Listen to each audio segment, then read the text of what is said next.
All right, Jackson, great job playing Monday night at the Jam, All-Star Jam at the end there. You were definitely an all-star with the other players. And it was neat that you noticed that some people can just kind of hold this, right? Just kind of like a real basic thing. And that might be all they can do if they're a beginner, right? Or maybe not a drummer necessarily. And then you noticed that you saw this other people that were able to do more, right? They might have done maybe that busy, right, as you're doing stuff. So that's another thing to notice, that you were sort of right in between, right? You were like maybe like, right, maybe every once in a while, leaving a little space. And I think that's wise of you as a drummer. You know, you don't want to be clogging up something everybody's already doing, right? You know, so it's kind of nice to throw in something that's a little bit more sparse and it'll stick out a little better too, versus trying to play constantly and get too busy. So one other thing we talked about, which was kind of neat, was the brush stick idea, right? And you'll notice that this one is slightly more closed than the other one because I'm trying to hit, you know, like that to get a sound. This one's more fanned out a little bit because I want it to go across the head like that, creating that kind of ocean wave sound, kind of an airy sound.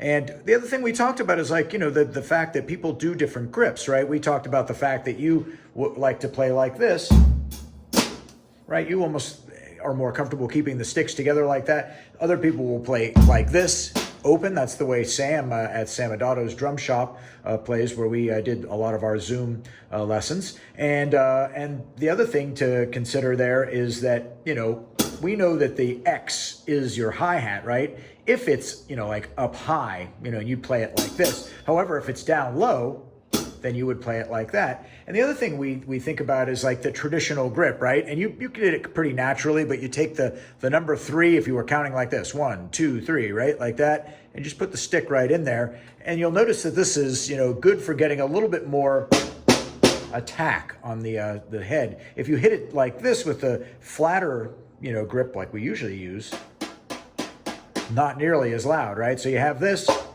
it just gives you a little bit more. The other thing to notice is that when your sticks make the X, do the X on the bottom. So here we go.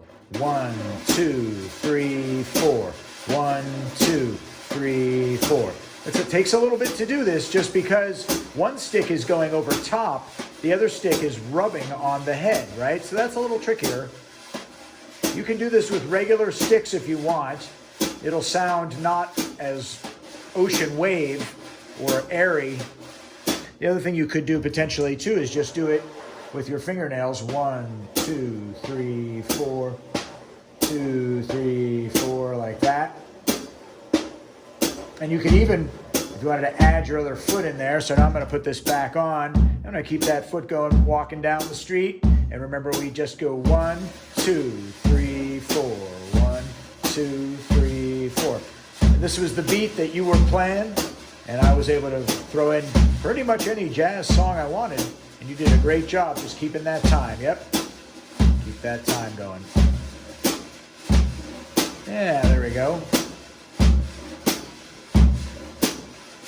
Okay, so there's that stuff. There's also another video I'm going to send that's about the phrasing, you know, playing drums a certain way. Boom, bop, boom, bop, boom, bop, boom, bop, right? Just mixing it up every once in a while. But that's in the other video, and we'll catch you next week.